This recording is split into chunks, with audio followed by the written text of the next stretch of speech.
বৃষ্টি ভেজা বর্ষার এই সকালে এই রকম টিয়ার দর্শন পাবো ভাবতেই পারিনি। ভোরের প্রথম আলো ছড়িয়ে পড়েছে সবুজ ভুট্টা খেতে। শিশির ভেজা পাতার ওপর দিয়ে বয়ে যাচ্ছে হালকা বাতাস।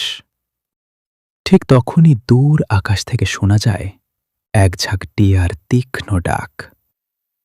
মুহূর্তের মধ্যেই সবুজ ভুট্টা গাছের মাথায় নেমে আসে একদল সবুজ টিয়া। ভারতীয় উপমহাদেশের অন্যতম পরিচিত বুনো টিয়া। পূর্ণবয়স্ক পুরুষ পাখির গলায় থাকে গোলাপি ও কালো রঙের একটি বলয়ের মতো দাগ, আর স্ত্রী পাখির গলায় সেই দাগ থাকে না বা খুবই অস্পষ্ট। এদের উজ্জ্বল সবুজ পালক, লাল ঠোঁট এবং লম্বা নীলচে সবুজ লেজ সহজেই চোখে পড়ে। ভুট্টা এদের অত্যন্ত প্রিয় খাদ্য।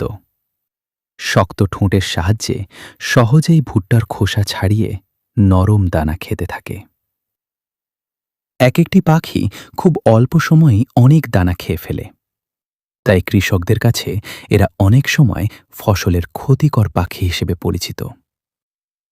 তবে প্রকৃতির ভারসাম্যে প্রতিটি প্রাণীরই একটি গুরুত্বপূর্ণ ভূমিকা রয়েছে। রোজরিং টিয়া অত্যন্ত সামাজিক পাখি।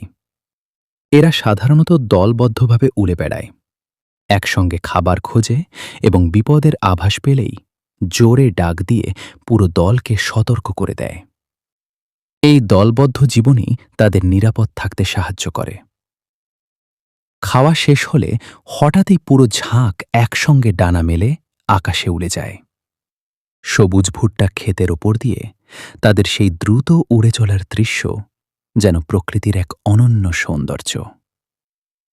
আসুন, আমরা বন্যপ্রাণীকে ভালোবাসি, তাদের প্রাকৃতিক আবাসস্থল রক্ষা করি এবং মানুষ ও বন্যপ্রাণীর সহাবস্থান নিশ্চিত করার চেষ্টা করি।